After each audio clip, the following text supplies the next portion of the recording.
बिस्मिल्लाहिर्रहमानिर्रहीम। मेरा नाम तफसीर अहमद है और मुझे बात करनी है नेचुरल लैंग्वेज प्रोसेसिंग पर, जो आर्टिफिशियल इंटेलिजेंस की एक ब्रांच है। नेचुरल लैंग्वेज प्रोसेसिंग क्या है? नाम से ज़ाहिर है कि it is processing of natural language. और जब हम प्रोसेसिंग की बात करते हैं कंप्यूटर साइंस में, तो इसका मतलब होता है कंप्यूटर के ज़रिए या कंप्यूटेशनल मेथड्स के ज़रिए प्रोसेस करना। अब नेचुरल लैंग्वेजेस क्या हैं? नेचुरल लैंग्वेजेस वो लैंग्वेजेस हैं जिसे हम आम बातचीत में इस्तेमाल करते हैं, जैसे इंग्लिश, अरबी, उर्दू, चाइनीज़ वगैरह। इन लैंग्वेज को प्रोसेस करना कंप्यूटर के लिए ज़्यादा मुश्किल है बजाय उस मुकाबले में पाइथन के, सी के या दूसरी प्रोग्रामिंग लैंग्वेज के। वजह यह है कि आम प्रोग्रामिंग लैंग्वेजेस को इस तरह से बनाया जाता है कि उन्हें कंप्यूटर प्रोसेस कर सके, उनके तमाम रूल्स हमें पता होते हैं, जबकि ह्यूमन लैंग्वेजेस हमें मिली होती हैं कुदरत की तरफ से और हम उनके रूल्स नहीं जानते, तो उन्हें डिस्कवर करना एक मुश्किल काम है। नेचुरल लैंग्वेज प्रोसेसिंग क्या है, एक और पर्सपेक्टिव से देखें तो क्योंकि नेचुरल लैंग्वेज प्रोसेसिंग में मुख्तलिफ लोग काम कर रहे हैं जो मुख्तलिफ बैकग्राउंड से आए हैं और उनके ऑब्जेक्टिव्स मुख्तलिफ हैं, इसलिए हर एक इसकी मुख्तलिफ डेफिनेशन बता सकता है। अंधों और हाथी वाली मिसाल आपने सुनी होगी कि चंद अंधों को एक हाथी मिला, तो जिस अंधे ने हाथी के जिस हिस्से को देखा, उसको छुआ, उसने हाथी को उसी तरह से डिस्क्राइब किया। जिसके हाथ में उसका पाँव आया उसने कहा ये सुतून की तरह है, जिसके हाथ में उसका पेट आया उसने कहा ये दीवार की तरह है, जिसके हाथ में उसकी दुम आई उसने कहा ये सांप की तरह है। तो इसी तरह से कुछ लोगों के लिए एनएलपी एक कंप्यूटेशनल ग्रामर वाले वाला सब्जेक्ट है, कुछ लोगों के लिए टेक्स्ट माइनिंग है, कुछ लोगों के लिए इंफॉर्मेशन रिट्रीवल है और कुछ लोगों के लिए मशीन ट्रांसलेशन है। अब एनएलपी के बारे में जानने के से पहले ज़्यादा ज़रूरी यह है कि हम देख लें कि इसकी एप्लीकेशंस क्या हैं, हमारी आम जिंदगी में ये कहाँ कहाँ इस्तेमाल हो रही है। तो मशीन ट्रांसलेशन इसकी पहली बड़ी एप्लीकेशन है। आप उर्दू में Sindhi, Hindi, Chinese, Arabic, English, German में कोई टेक्स्ट लिखें और उसे किसी और ज़बान में ट्रांसलेट करवा सकते हैं। गूगल ट्रांसलेट बहुत अच्छा चल रहा है, फेसबुक ट्रांसलेट बहुत अच्छा चल रहा है और कई ट्रांसलेशन सिस्टम्स हैं जो आपको अच्छी परफॉर्मेंस देते हैं। दूसरी एप्लीकेशन इसकी क्वेश्चन आंसरिंग सिस्टम है। क्वेश्चन आंसरिंग सिस्टम ऐसे सिस्टम है जिससे आप कंप्यूटर से एक सवाल पूछें और उसका जवाब लेकर आए। इसकी सबसे अच्छी मिसाल IBM वॉटसन है, जो IBM का बनाया हुआ एक सिस्टम है। इस सिस्टम ने एक क्विज शो में हिस्सा लिया जिसका नाम है जुपर्डी। जुपर्डी में इसका मुकाबला हुआ पिछले 2 सीजन्स के चैंपियन से, और 2 सीजन्स के चैंपियन और इसके मुकाबले में आप देख लें कि 3 लाख डॉलर पहले एक ने जीते, 2 लाख डॉलर दूसरे ने जीते, जबकि इसने 10 लाख डॉलर जीते। तो इसकी परफॉर्मेंस इंसान, और वो भी चैंपियन इंसान से, तकरीबन 3 गुना ज़्यादा थी। इसी तरह से अच्छा, ये एक बहुत बड़ा सिस्टम था और बहुत ज़्यादा कंप्यूटर्स लेकर बहुत ज़्यादा पावर्स इस्तेमाल करता था, लेकिन यही फैसिलिटी आपकी मोबाइल फ़ोन में मौजूद है। ओके गूगल की बात करें, एप्पल के अंदर सिरी मौजूद है, माइक्रोसॉफ्ट ने अपना कोर्टाना रिलीज़ किया है और अमेज़ॉन ने एलेक्सा रिलीज़ किया है। इन चारों सिस्टम से आप सवाल पूछ सकते हैं कि पाकिस्तान का वज़ीर-ए-आज़म कौन है, तो करीब तरीन पिज़्ज़ा शॉप कहाँ है, करीब तरीन बस स्टॉप कहाँ है, और ये आपको जवाब देंगे। इसके बाद एक और एप्लीकेशन है टेक्स्ट माइनिंग की, और क्योंकि ये बहुत इंपॉर्टेंट एप्लीकेशन है इसलिए बड़े बड़े क्लाउड जाइंट्स जैसे Amazon web services, Google cloud, IBM Watson, Azure, इन सब ने टेक्स्ट माइनिंग की लाइब्रेरीज दी हुई हैं। जैसे इसमें आप देखें, एक टेक्स्ट है और उस टेक्स्ट के मुतालिक sentiment analysis, emotion analysis, keywords कौन से हैं, एंटिटीज क्या हैं, ये सारी इंफॉर्मेशन ये लाइब्रेरी आपको दे देगी। टेक्स्ट माइनिंग की बहुत सारी एग्जांपल हैं, उनमें से एक एग्जांपल गूगल न्यूज़ है, जो न्यूज़ को क्लस्टर करती है। आप news.google.com पे जाएं और वहाँ जाके आपको न्यूज़ मिलेंगी, लेकिन एक मौजू की खबर एक साथ होगी। पाकिस्तान में कोरोना के मरीजों के बारे में जितनी भी खबरें हैं वो एक साथ हैं सबसे ऊपर, उसके नीचे US में कोरोना के बारे में जिक्र है, तीसरे नीचे कोरोना इम्यूनिटी और कोरोना ट्रांसमिशन की बात हो रही है। अच्छा, ये सारा काम ऑटोमेटिक होता है, कंप्यूटर को बहुत सारी खबरें मिलती हैं और वो एक जैसी खबरों को एक साथ क्लस्टर कर देता है। इसके अलावा टेक्स्ट माइनिंग स्पैम फिल्टर में इस्तेमाल होती है, सेंटिमेंट एनालिसिस में इस्तेमाल होती है कि आपने किसी प्रोडक्ट पे तबसरा किया तो वो पॉजिटिव था, नेगेटिव था। इमोशन एनालिसिस पे इस्तेमाल होती है कि आपने जो मैसेज भेजा है वो उसका इमोशन हैप्पी था या सैड था। वगैरह वगैरह। इसके बाद अब अगली चीज है कि एनएलपी होती किस तरह से है। ये तो था कि एनएलपी की एप्लीकेशंस क्या हैं। अब यह है एनएलपी पे काम किस तरह से किया जाता है। एनएलपी पे काम करने की दो बड़ी टेक्निक्स हैं, एक लिंग्विस्टिक एनालिसिस और दूसरा मशीन लर्निंग। और फिर हम इन दोनों को मिला के हाइब्रिड अप्रोचेस इख्तियार कर सकते हैं। लिंग्विस्टिक एनालिसिस क्या कहती है? लिंग्विस्टिक एनालिसिस में हम जो टेक्स्ट हमें गिवन होता है उसका सिंटैक्टिकल, सेमेंटिक, मॉर्फोलॉजिकल एनालिसिस करते हैं, यानी हम उसका ग्रामेटिकल एनालिसिस करते हैं। फॉर एग्जांपल एक वर्ड मिला हमें कोडिंग, तो हम देखेंगे कोडिंग वर्ड का रूट फॉर्म क्या है, कोड है, पार्ट ऑफ स्पीच क्या है, वर्ब है, कौन सी वर्ब फॉर्म है, प्रोग्रेसिव वर्ब फॉर्म है।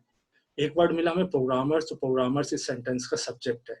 तो इस तरह की इंफॉर्मेशन लिंग्विस्टिक एनालिसिस में हासिल होती है। और पुराने ज़माने में ये रूल बेस्ड सिस्टम्स होते थे, आप रूल्स बनाते थे कि ये वर्ड आया तो इसकी पार्ट ऑफ स्पीच ये होगी, और इस तरह का सेंटेंस आया तो इसका सब्जेक्ट ये होगा, एंड सो ऑन।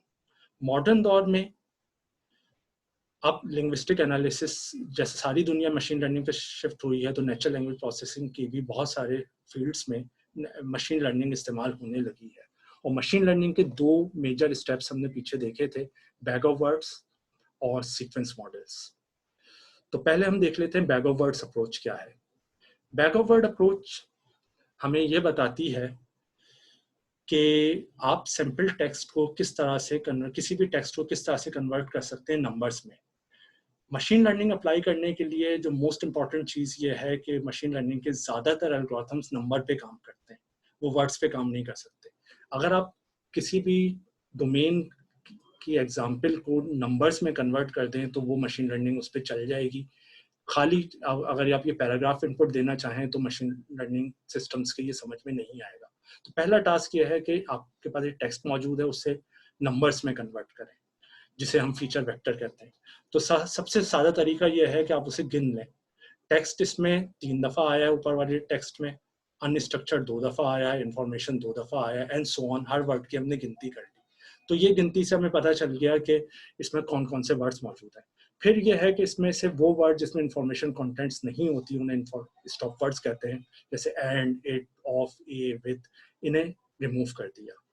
फिर यह है कि वर्ड्स की रूट फॉर्म पे ले आए, जैसे अनस्ट्रक्चर्ड जो है उसमें अन प्रीफिक्स है और ईडी सफिक्स है, इन दोनों को स्ट्रिप कर दिया तो आपके पास उसकी स्टेम बच गई, जो की असल इंफॉर्मेशन थी वो स्ट्रक्चर में लिखी हुई थी।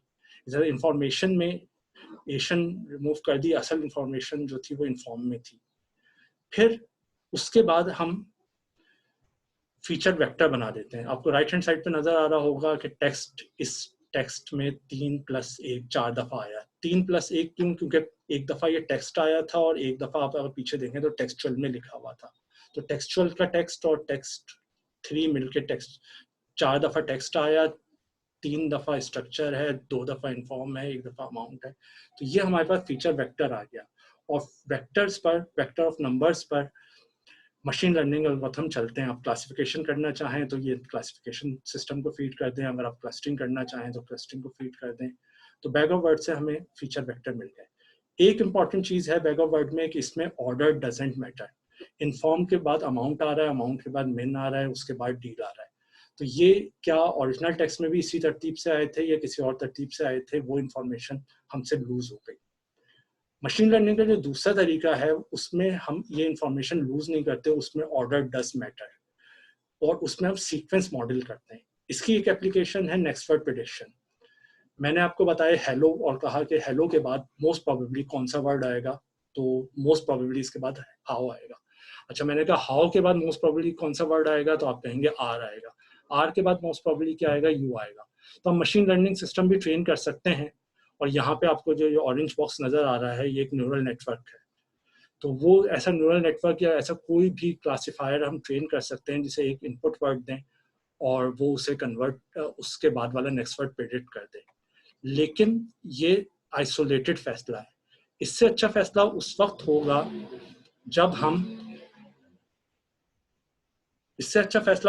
होगा जब हम सीक्वेंस को मॉडल करना शुरू कर देंगे। यानी हमें हेलो मिला तो हमने उसकी मदद से हाउ प्रेडिक्ट कर दिया। अब उसके बाद हमें हाउ मिला तो हाउ और पिछले फैसले की स्टेट जो थी, इन दोनों को मिलाकर, इन दोनों ने मिलाकर बताया कि इसके बाद आर आएगा। फिर हमें जब आर मिला तो आर और पिछले दो वर्ड्स का जो रिजल्ट है उन दोनों को मिलाकर ये फैसला हुआ कि यू प्रेडिक्ट होगा।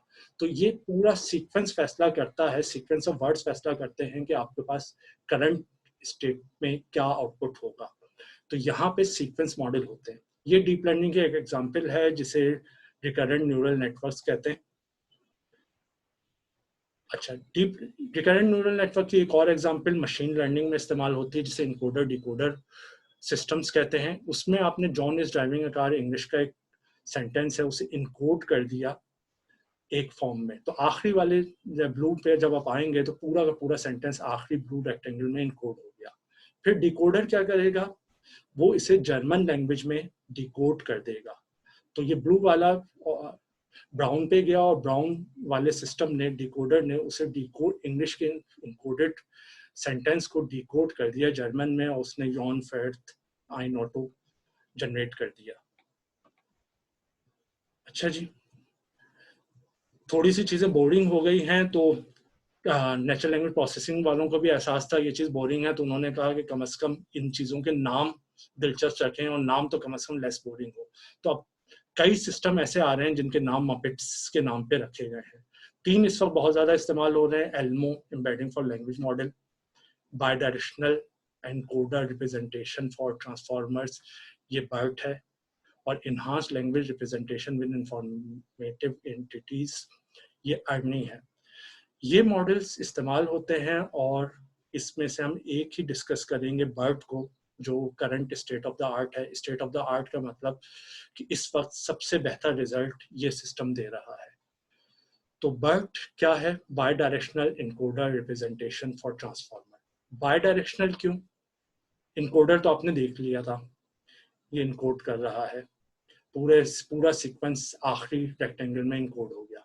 बाई डायरेक्शनल अगर आप यहाँ देखें तो हेलो की इंफॉर्मेशन हाउ में जा रही है, हेलो और हाउ की इंफॉर्मेशन मिलकर आर में जा रही है, लेकिन इसका रिवर्स नहीं हो रहा, यानी आर की इंफॉर्मेशन हाउ में नहीं आ रही, आर यू की इंफॉर्मेशन हाउ में नहीं आ रही। तो ये यूनी डायरेक्शन है। बाई डायरेक्शन पर आना है तो ये बाई डायरेक्शनल सिस्टम है। आप अगर इसके एग्जाम्पल में देखें तो आई की इंफॉर्मेशन एक्सेस में जा रही है, एक्सेस की इंफॉर्मेशन आई में जा रही है। इसमें से जितने भी बीच में दरमियान में आपको बॉक्स मिलते हैं, ये ओवल्स मिलते हैं, ये न्यूरल नेटवर्क्स होते हैं। तो बायडायरेक्शनल है इनकोडर रिप्रेजेंटेशन फॉर ट्रांसफॉर्मर्स। इसकी जो सबसे अच्छी बात है, सबसे स्ट्रॉन्ग पॉइंट है, ये ट्रांसफर लर्निंग पे काम करता है। प्रॉब्लम इस वक्त नेचुरल लैंग्वेज प्रोसेसिंग की ये है कि आप मशीन लर्निंग सिस्टम बना सकते हैं, लेकिन सुपरवाइज्ड मशीन लर्निंग में आपको ट्रेनिंग डाटा देना पड़ता है। और आप सेंटिमेंट एनालाइजर बना रहे हैं जो एक मैसेज पढ़ के बताए कि इसमें ये पॉजिटिव कमेंट था या नेगेटिव कमेंट था, तो आपको टेंस ऑफ थाउजेंड या एग्जाम्पल्स देनी पड़ेंगी पॉजिटिव की, और टेंस ऑफ थाउजेंड्स एग्जाम्पल देनी पड़ेंगी नेगेटिव की। आप पार्ट ऑफ स्पीच टैगर बता रहे हैं जो ये बता दे कि पहला वर्ड नाउन था, दूसरा वर्ब था, तीसरा आर्टिकल था, तो इसमें भी आपको टेंस ऑफ थाउजेंड्स एग्जाम्पल देनी पड़ेंगी, वर्ड उसके सामने उसका पार्ट ऑफ स्पीच, वर्ड और इसके सामने पार्ट ऑफ स्पीच। ये ट्रेनिंग डाटा बनाना मुश्किल काम होता है। तो ट्रांसफर लर्निंग ये करता है कि इन लेमैन टर्म्स इनपुट में बर्ट ये करता है ट्रांसफर लर्निंग के लिए कि इनपुट आउटपुट में सेम सेंटेंस देता है, और बीच के जो स्टेट्स हैं वो इनकोड करना और डिकोड करना सीख जाती हैं। यानी आई एक्सेस दिस अकाउंट को वो इनकोड करेंगी और फिर आउटपुट करने के लिए डिकोड करेंगी। तो वो उसे, आपके पास कॉर्पस मौजूद है, आपके पास बहुत ज़्यादा टेक्स्ट मौजूद है, इंटरनेट से आपने हासिल कर लिया, एक सेंटेंस दें उसका आउटपुट मिल गया, दूसरा सेंटेंस दें उसका आउटपुट मिल गया। इनकी बेस पे वो प्री ट्रेन हो जाता है सिस्टम। इस प्री ट्रेन सिस्टम के ऊपर अगर आप इसे फिर ट्रेनिंग डाटा देंगे तो वो ट्रेनिंग जल्दी हो जाता है और ज़्यादा एक्यूरेट हो जाता है। अच्छा, तो इस वजह से प्री ट्रेनिंग में एक दफ़ा मेहनत करनी पड़ती है और बहुत ज़्यादा मेहनत करनी पड़ती है। उसके बाद जो दूसरा सिस्टम आपको पार्ट ऑफ स्पीच टैगर बनाना है, सेंटिमेंट एनालाइजर बनाना है, या इवन क्वेश्चन आंसरिंग सिस्टम बनाना है, तो वो बहुत जल्दी से और बहुत कम रिसोर्सेज से बन जाएंगे। ये बहुत बड़ा सिस्टम होता है। अगर आप इसमें तो सिर्फ 2 लेयर्स दिखाई गई हैं, ओरिजिनल बर्ट सिस्टम में 24 लेयर्स होती हैं और तकरीबन 340 मिलियन पैरामीटर्स, यानी ये जो आर्क्स बनी हुई हैं ये 340 मिलियन आर्क्स है। और इवन इसकी ट्रेनिंग अगर क्लाउड पर हो तो उसमें तकरीबन $7,000 का खर्चा आ सकता है। तो ये इंट्रोडक्शन था नेचुरल लैंग्वेज प्रोसेसिंग का, और इसमें जो मेजर टेक्निक्स हैं, मेजर मेथड जो यूज हो रहे हैं उसका। अगर आपको कोई सवाल हो तो डॉक्टर ज़ीशान हसन उस्मानी से को लिख दीजिएगा, वो मुझे तक पहुंचा देंगे और मैं जवाब भेज दूंगा। बहुत शुक्रिया आपका। अल्लाह हाफिज़।